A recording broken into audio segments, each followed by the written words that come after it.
بسم اللہ الرحمن الرحیم۔ السلام علیکم۔ غامدی صاحب کے ساتھ ہفتہ وار سوال و جواب کی براہ راست نشست میں خوش آمدید۔ آغاز کرتے ہیں ہم سے بہت شکریہ آپ کے وقت کا۔ ولی عہدی کا اسلام میں کیا تصور ہے، اس سلسلہ گفتگو کی چوتھی نشست۔ غام صاحب کچھ بنیادی نقطے آپ کی جانب سے سامنے آ چکے ہیں۔ دین میں نظم اجتماعی کے قیام میں بنیاد ہے، قرآن مجید کی ہدایت دی گئی ہے، امرؤہم شوری بینہم، نقطہ واضح ہوا۔ ساتھ ساتھ آپ نے بتایا ہے کہ جب دین کی کسی ہدایت پر عمل ممکن نہ رہے تو خود دین ہی کی ہدایت ہے کہ پھر آپ متبادل جگہوں پر جائیں گے، جو متبادل رہے ہیں ان کو اپنایا جا سکتا ہے۔ یہ دینی لحاظ سے کوئی ناجائز امر نہیں ہے۔ ہم سب جس وقت یہ سلسلہ قائم نہیں رہ سکا اور سیدنا امیر معاویہ نے یہ سوچا کہ اب اس ہدایت پر عمل نہیں ہو سکتا، تو پھر وہ ملوکیت کی طرف نظام کو دوبارہ پلٹا کے لے گئے۔ بیٹے کا انتخاب اسی پس منظر میں ہوا۔ مولانا مودودی کے اعتراضات بھی زیر بحث آئے۔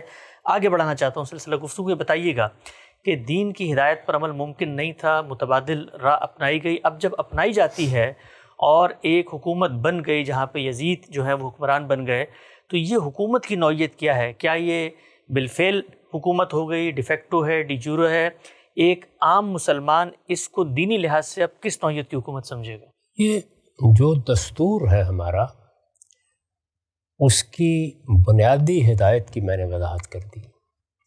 وہ بنیادی ہدایت اللہ تعالیٰ کی طرف سے دی گئی ہے، اسے مسلمانوں کے ایک دائمی وصف کے طور پر بیان کیا گیا ہے سورہ شورى میں، اور یہ بتایا گیا ہے کہ مسلمان اپنے اجتماعی معاملات ہمیشہ لوگوں کی رائے سے قائم کرتے ہیں۔ امرؤہم شوری بینہم، مسلمانوں کا نظم اجتماعی ان کے باہمی مشورے پر مبنی ہے، ان کی آراء پر مبنی ہے، اور اس میں کوئی تفریق نہیں کی کہ فلاں کی رائے اور فلاں کی رائے، بلکہ سب مسلمان ہی مل کر اس کا فیصلہ کریں گے۔ یہ اللہ تعالیٰ کا دیا ہوا حکم ہے، اس کی ہدایت ہے، اور اللہ تعالیٰ یہ چاہتے ہیں کہ اسی طرح نظم قائم ہو۔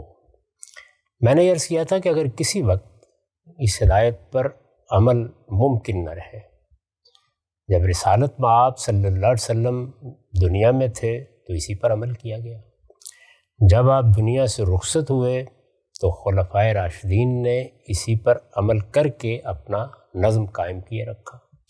میں نے یہ بتایا تھا کہ اس وقت مسلمانوں کی جماعت جس نوعیت کی تھی، اس میں لیڈرشپ بالکل متعین تھی۔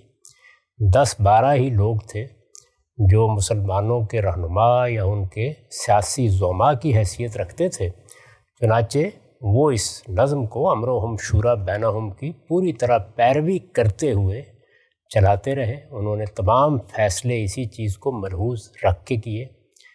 اب مشکل پیش آ گئی، اور میں نے بتا دیا کہ اس مشکل کی وجہ سلطنت کی وسعت بنی۔ اتنی بڑی سلطنت قائم ہو گئی کہ اندازہ ہی نہیں کیا جا سکتا کہ اس زمانے میں بھی اتنی بڑی سلطنت ہو سکتی ہے۔ اس کو ہم نے محض تصور دلانے کے لیے یہ بتایا کہ وہ 3 بر اعظموں کو چھونے لگ گئی۔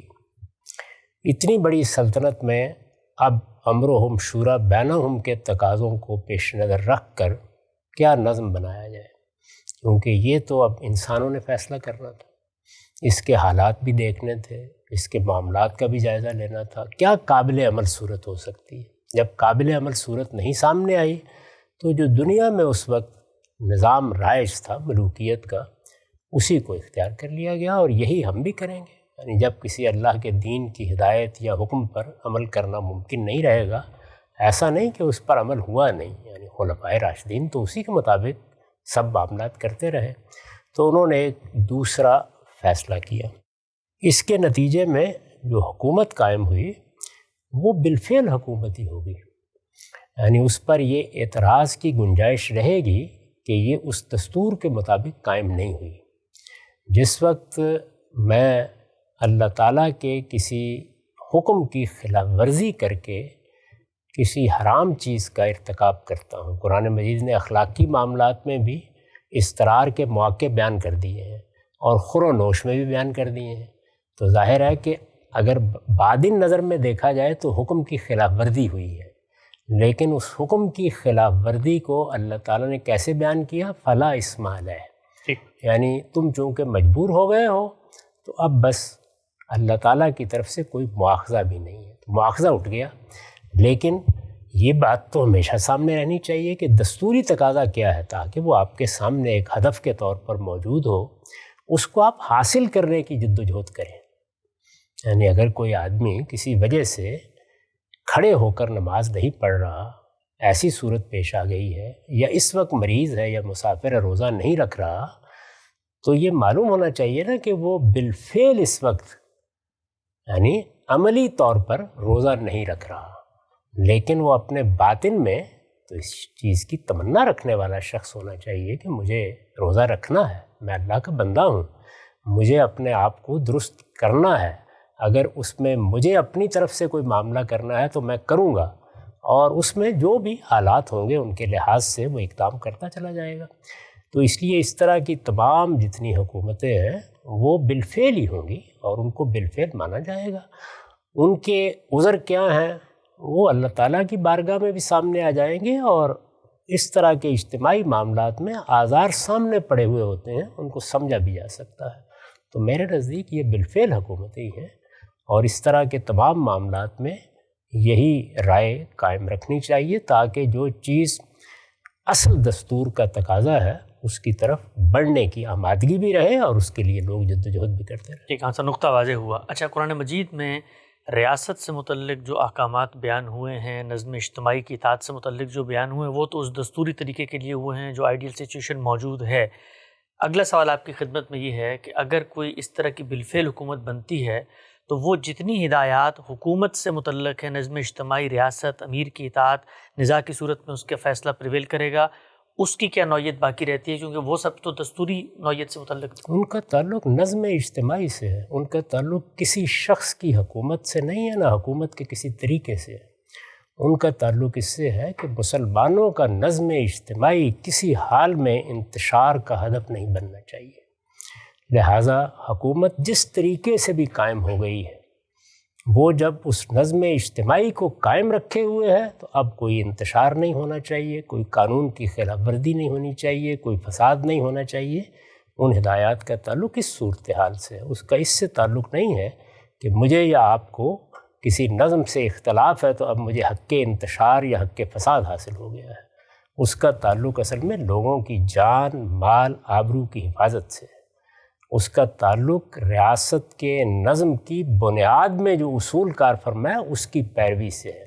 اس میں جو ہدایت کی گئی ہے وہ یہ نہیں کی گئی کہ فلاں حکمران کے ساتھ یہ معاملہ اختیار کرو، اس میں یہ کہا گیا علیکم بالجماع، مسلمانوں کا نظم اجتماعی جب قائم ہو جائے، وہ کسی بھی طریقے سے قائم ہو جائے، بالقوہ ہو، بالفعل ہو، قاعدے کے مطابق ہو یا اس کے خلاف ہو، ہر صورت میں اس نظم کو قائم رہنا چاہیے، بئی معنی کہ اس میں انتشار نہیں پیدا ہوگا۔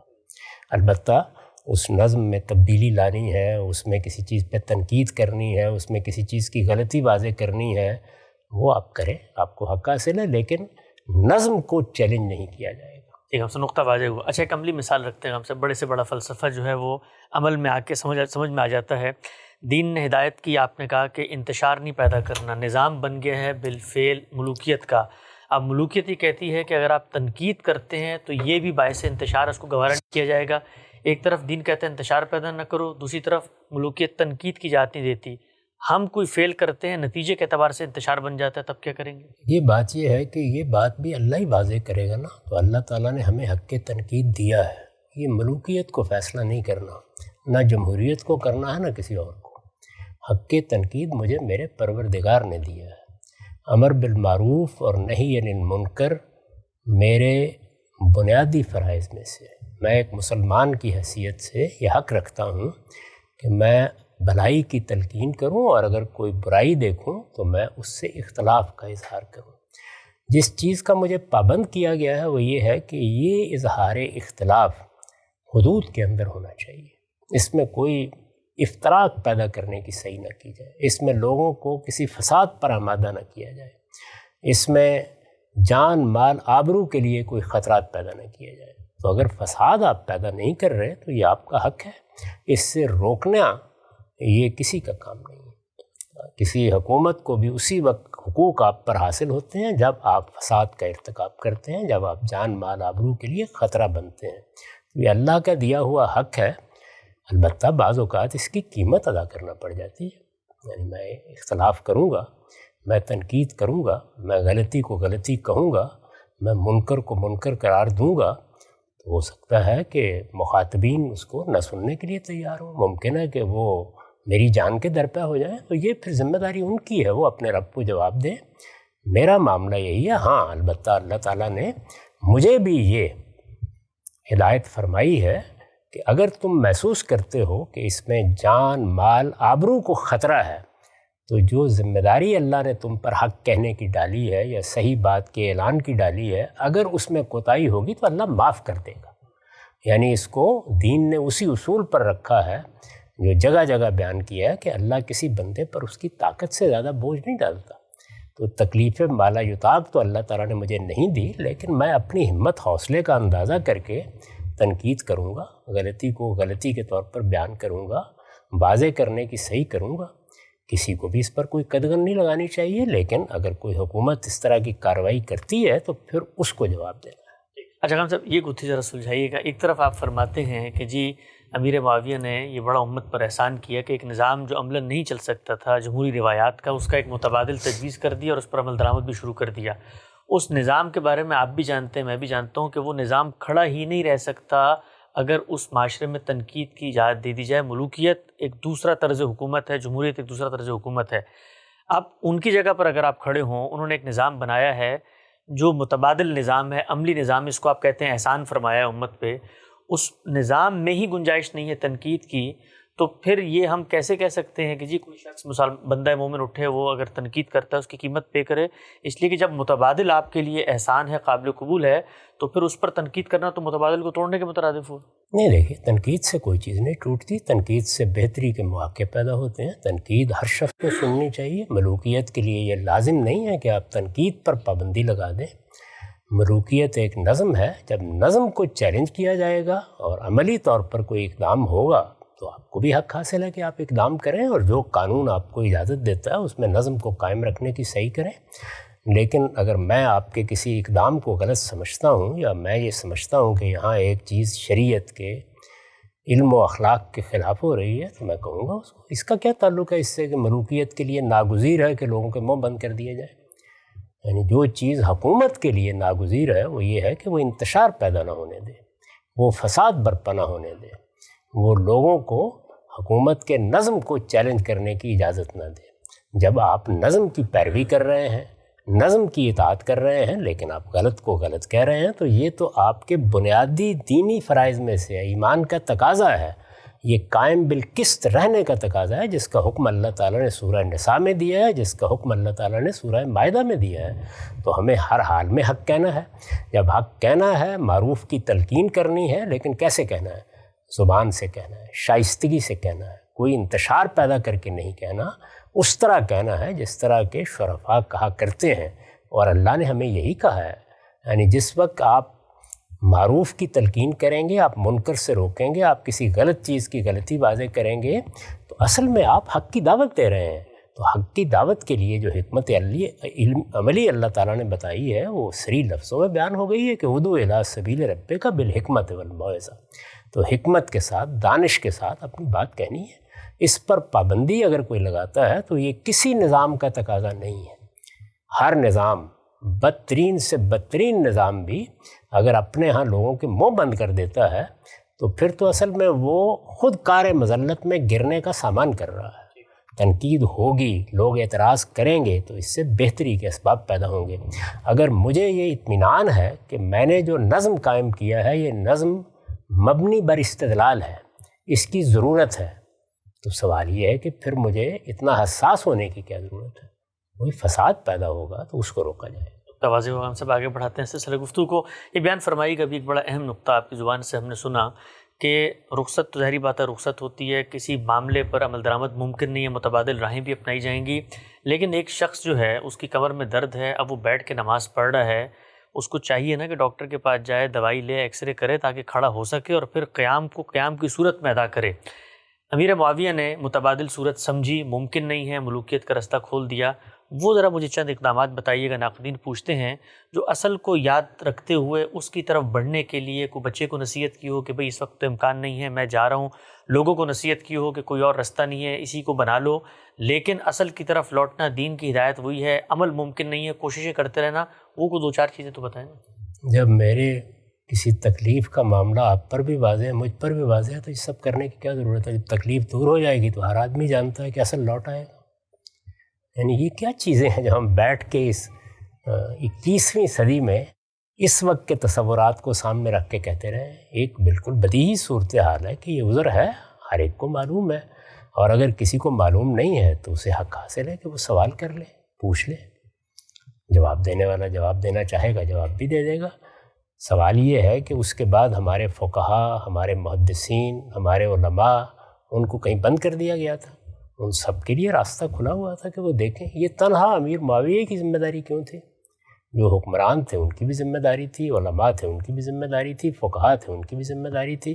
وہ بتاتے کہ یہ چیزیں ممکن ہو سکتی ہیں، تو ممکنات کی بحث تو پہلے علم کی دنیا میں ہوتی ہے، وہ وہاں ہوگی تو اس کے بعد وہ ریاست کی سطح پر بھی زیر بحث آ جائے گی۔ نقطہ واضح ہوا، آگے بڑھاتے ہیں پوری بحث کو، یہاں تک پہنچ گئے ہم صاحب۔ اس کے بعد ایک شخص اٹھتے ہیں اور وہ یہ کہتے ہیں کہ یہ جو کچھ آپ نے متبادل رستہ اپنایا ہے میں اس کو خلاف دین سمجھتا ہوں، اس کے جو اثرات نمایاں ہوئے ہیں ملت پر وہ اپنے اندر ایک فساد رکھتے ہیں، اور آگے بڑھ کے اس حکومت کو جو کہ اصل دین کی ہدایت پر قائم نہیں ہوئی تھی، اس کو ہم تبدیل کرنے کی صحیح کرتے ہیں۔ جی ہاں، میں بات کر رہا ہوں نواسہ رسول سیدنا حسین کی۔ آگے بڑھے، ایک اقدام کیا اور اس کے بعد لوگوں کو جمع کرنا شروع کر دیا۔ اصولی دینی ہدایت میں سب سے پہلے بتائیے، کیا ان کو یہ کرنے کا حق تھا ایک حکومت کے اندر کھڑے ہو کر اس کو چیلنج کرتے؟ یہ جو کچھ آپ نے بیان فرمایا یہ کہاں سے الہام ہوا؟ انہوں نے تو کبھی یہ نہیں کہا۔ یعنی میری ساری زندگی پڑھتے ہوئے گزر گئی ہے، کسی مستند روایت میں ان کا یہ موقف بیان ہی نہیں ہوا، کہیں بھی بیان نہیں ہوا۔ وہ کیا بیان ہوا ہم سے؟ یعنی وہ تو میں عرض کر دوں گا کہ انہوں نے کیا کیا اور ان کا موقف کیا تھا، لیکن یہ ہم اپنے بزرگوں کے منہ میں وہ بات کیسے ڈال سکتے ہیں کہ جو کسی استناد کے ساتھ ہم تک نہیں پہنچی؟ کیا انہوں نے کوئی تقریر کی؟ کیا انہوں نے کوئی بیان دیا؟ کیا انہوں نے یہ بات اپنے رفقا سے کہی؟ اسی طرح آگے آپ نے یہ واضح کیا کہ انہوں نے لوگوں کو بلانا شروع کر دیا۔ انہوں نے کبھی لوگوں کو نہیں بلایا، انہوں نے کوئی انتشار پیدا نہیں کیا، ان میں سے کوئی چیز ہوئی نہیں سرے سے۔ اس بات کو سمجھیے پہلے کہ اس وقت دو بڑی سیاسی قوتیں تھیں، ایک شیعان معاویہ، دوسرے شیعان علی۔ اس زمانے میں دونوں ہی کے لیے یہ شیعہ یا شیعان کی اصطلاح استعمال ہوتی تھی۔ شیعہ کا مطلب ہوتا ہے گروہ، جماعت، یعنی ایک معاویہ کی جماعت اور ایک علی رضی اللہ عنہ کی جماعت۔ یہ دو جماعتیں سیاسی لحاظ سے موجود تھیں، دونوں کے پیچھے سیاسی عصبیت بھی موجود تھی۔ سیدنا علی بھی ایک بڑی شخصیت تھے اور آخر ان لوگوں میں سے تھے کہ جن کو خود سیدنا عمر نے کہا کہ اس وقت مسلمان اگر کسی کی قیادت کی طرف دیکھ سکتے ہیں تو ان 6 لوگوں میں تم بھی ہو، ایسی شخصیت تھی۔ پھر انہوں نے نظم اجتماعی سنبھال بھی لیا اور اس وقت مسلمانوں نے ان پر اعتماد بھی کیا۔ اس صورتحال میں یہ دوسری جماعت کہیں ہوا نہیں ہو گئی، موجود تھی۔ اس جماعت کی قیادت سیدنا علی کی شہادت کے بعد ان کے صاحبزادے سیدنا حسن کو منتقل ہوئی رضی اللہ عنہ۔ انہوں نے حالات کا جائزہ لیا، بالکل ایسے ہی جیسے میں نے عرض کیا کہ معاویہ رضی اللہ عنہ نے دنیا سے رخصت ہونے سے پہلے حالات کا جائزہ لیا اور انہوں نے اپنے خاندان کی حکومت قائم کرنے ہی کے حق میں فیصلہ کیا۔ انہوں نے بھی حالات کا جائزہ لیا اور یہ خیال کیا کہ اب جنگ و جدال کی یہ نوبت آ گئی ہے، اس کو جاری نہیں رہنا چاہیے۔ بہت کوششیں ہو گئیں، 5 سال ہو گئے تھے، یہ خانہ جنگی کی صورت رہے گی اور اس سے نظم اجتماعی بھی بربادی کی طرف بڑھتا چلا جائے گا۔ مسلمانوں کی بڑی سلطنت ہے، اس کو قائم رہنا چاہیے۔ اس کا لحاظ کر کے انہوں نے مسلمانوں کے اس وقت جو 2 بڑے سیاسی گروہ تھے ان میں صلح کا اقدام کیا اور یہ تسلیم کر لیا کہ اب معاویہ رضی اللہ عنہ ہی حکومت کا نظم سنبھالیں گے۔ چنانچہ ایک معاہدہ ہو گیا اور معاویہ رضی اللہ عنہ کو حکومت منتقل کر دی گئی۔ یعنی یہ 2 بڑے سیاسی گروہوں کے درمیان ایک معاہدے کے نتیجے میں قائم ہوئی۔ دنیا بھر میں حکومتیں ظاہر ہے کہ یا تو کسی اقدام کے نتیجے میں جس میں آپ فوج لے کے نکل کھڑے ہوتے ہیں اور فتح کر لیتے ہیں قائم ہوتی ہیں، یا معاہدات سے وجود میں آ جاتی ہیں۔ تو ایک معاہدے کے نتیجے میں معاویہ رضی اللہ عنہ کی حکومت تسلیم کر لی گئی۔ 20 سال تک وہ حکومت کرتے رہے، بڑی عادلانہ حکومت انہوں نے کی، بڑا غیر معمولی نظم قائم کیا، بڑی وسعت بھی پیدا کر دی. اس میں کچھ اقدامات پر نقد بھی ہو سکتا ہے، کچھ اقدامات سے اختلاف بھی کیا جا سکتا ہے، لیکن ایک اچھی حکومت قائم رہی. اب وہ دنیا سے رخصت ہو رہے تھے، تو دوسرے سیاسی گروہ کی یا شیعان علی کہہ لیجئے، ان کی قیادت تب انہی کے صاحبزادے سیدنا حسین کے پاس تھی. انہوں نے ان کے اس فیصلے کو تسلیم نہیں کیا، جو فیصلہ انہوں نے اپنے بات کے لیے کیا تسلیم نہیں کیا. یہ نہیں بتایا کہ کیوں تسلیم نہیں کیا، جو باقی داستان ہے وہ اصل میں ہم بنا دیتے ہیں. تسلیم نہیں کیا. تسلیم نہیں کرنا تو چیلنج ہی ہوا نا جو عملی نظام. تسلیم حضرت سعد بن عبادہ نے بھی نہیں کیا. ہم بارہا ایسا ہوتا ہے کہ انتخابات ہوتے ہیں، موجودہ زمانے میں ہم کہتے ہیں کہ یہ انتخابات ٹھیک نہیں ہوئے، ہم اس حکومت کو تسلیم نہیں کرتے. یہ تسلیم نہ کرنے کا مطلب یہ ہے کہ جو نظم قائم کر دیا گیا ہے، میں اس نظم کو بالقوہ درست نظم نہیں مان رہا، لیجیٹیمیٹ نہیں مانتا، لیکن کوئی انتشار میں پیدا نہیں کرنے جا رہا. سعد بن عبادہ نے سیدنا صدیق کی قیادت میں قائم ہونے والے نظم کو تسلیم نہیں کیا اور یہ کہا کہ میں اس فیصلے کو صحیح نہیں سمجھتا. لیکن انہوں نے کوئی انتشار پیدا نہیں کیا، کوئی تفریق پیدا نہیں کی. سیدنا حسین نے بھی ایسا کچھ نہیں کیا. وہ اپنے شیعان جن کو کہیے، یعنی جو ان کے ساتھی تھے، دوسرے لوگ تھے، ان کی طرف سے دعوت ملنے پر حالات کا جائزہ لینے کے لیے جانا چاہتے تھے. انہوں نے کوئی مکے میں ایسا اقدام نہیں کیا. وہ مدینے سے آئے تھے، وہاں بھی انہوں نے کوئی ایسا اقدام نہیں کیا، تسلیم نہیں کیا. اور تسلیم کرنے کا معاملہ بھی ایسا نہیں رکھا کہ کوئی کھڑے ہو کے تقریر شروع کر دی اور بس گریز کر لیا. جب لوگ گئے ان کے پاس بیعت دلوانے کے لیے تو انہوں نے انکار کیا اور وہاں سے چلے گئے، کہتے ہیں. جی ہاں، یعنی انہوں نے کہا کہ میں لوگوں کے سامنے یہ اقدام کروں گا، اور اس کے بعد وہ نکل گئے. تو گریز کا طریقہ اختیار کیا. یہ پورا حق تھا ان کو. میں تو آپ سے عرض کر رہا ہوں کہ سعد بن عبادہ نے تو برملا انکار کر دیا، کسی نے بھی نہیں کہا. تو یہ پھر وہی بات ہے کہ ہم اصل میں سیاہ اور سفید میں جیتے ہیں. دیکھیے، ایک چیز ہے حکومت قائم ہو گئی، آپ نے اس کو مان لیا، آپ اس کے تحت زندگی بسر کرنے لگ گئے، آپ کا کوئی معاہدہ ہو گیا جیسے سیدنا حسن نے کیا تھا. ایک دوسری چیز یہ ہے کہ آپ کو اختلاف ہے، آپ انتخابات کو درست نہیں سمجھتے، آپ کو اس پر اعتراضات ہیں، اپنے اعتراض کو بیان کیجیے، آپ کو حق حاصل ہے. اس میں اگر فرض کر لیجئے کہ آپ عہد اطاعت سے انکار کرتے ہیں تو آپ کو پورا حق ہے کہ آپ انکار کریں، آپ اس کے نتائج بھگت لیں گے. یہ بالکل ایسے ہی ہے جیسے منکر کا انکار کرنے پر بھگت لیں گے. انہوں نے تو اس معاملے میں بھی ابھی کوئی اقدام نہیں کیا. گریز کر کے وہ وہاں سے نکلے اور پھر مکے میں بھی آ کے، حج کا موقع تھا، کوئی تقریریں نہیں کیں، کوئی لوگوں کو جمع نہیں کیا، کوئی فساد پیدا نہیں کیا. وہ خاموشی کے ساتھ اپنے خاندان والوں کو لے کر وہاں آ رہے تھے، اور انہوں نے اس سے پہلے اندازہ بھی کیا کچھ حالات کا کہ وہاں کیا ہے. ان کے شیعان کی بڑی تعداد اس وقت کوفہ میں آباد تھی. ان کے والد کا دارالحکومت رہا تھا. ان کا خیال تھا کہ وہاں جائیں گے، وہاں جا کے حالات کا جائزہ لیں گے، پھر دیکھیں گے کہ کیا جس چیز کو وہ درست نہیں سمجھ رہے اور یہ خیال کر رہے ہیں کہ خاندان بنو امیہ کی بجائے یہ حکومت اب خاندان علی کی طرف لوٹنی چاہیے. تو اگر وہ یہ سمجھتے تھے اور اس کے لیے وہ حالات کا جائزہ لینے کے لیے جا رہے تھے تو اس کو آپ کیا فساد قرار دیں گے؟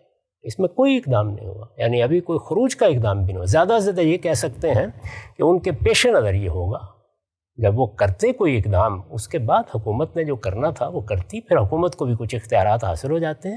لیکن انہوں نے ایسا کچھ نہیں کیا، اور میرے نزدیک وہ اس کا پورا حق رکھتے تھے. اور اس کے لیے اگر وہ کوئی تدبیر اختیار کر رہے تھے تو تدبیر اختیار کرنے کا بھی حق رکھتے تھے، لوگوں سے مشورہ کرنے کا بھی حق رکھتے تھے. وہ ایک بڑے سیاسی گروہ کے رہنما تھے، اور دنیا بھر میں جہاں کہیں بھی جمہوریتیں ہوتی ہیں وہاں پر بھی سیاسی جماعتوں کو ملنے، ملانے، دیکھنے، اپنے لوگوں کی حالات کا جائزہ لینے سب کا حق ہوتا ہے. یہ کہاں سے حق حاصل ہو گیا کہ آپ لوگوں کی رائے یا ان کے اقدامات پر اس جگہ سے پابندی لگا دیں جہاں نہ کوئی اقدام ہے، نہ کوئی فساد ہے، نہ کوئی خرابی ہے. اس لیے میرے نزدیک جو کچھ ان کے ساتھ کیا گیا وہ ایک ظالمانہ اقدام تھا. اب اس پر مزید ہم آپ سے بحث کریں گے. جو مثالیں آپ نے پیش فرمائی ہیں کہ انتخابات قبول نہیں کیے جاتے، لوگ انکار بھی کر دیتے ہیں، سب جمہوری معاملات کی ہیں. کیا ملوکیت کے اندر بھی اس کا اطلاق کیا جا سکتا ہے؟ بیعت لینے سے انکار کر دیا جائے. اسی طرح مملکت کے اندر آپ اپنے سیاسی جتھے گروہ کو منظم کریں، کیا یہ ریاست کو چیلنج کرنا نہیں ہے؟ ایک ایک نقطہ زیر بحث آئے گا. وقت یہاں پہ ختم ہوتا ہے، دوبارہ حاضر خدمت ہوں گے. اب تک آپ کا بہت شکریہ.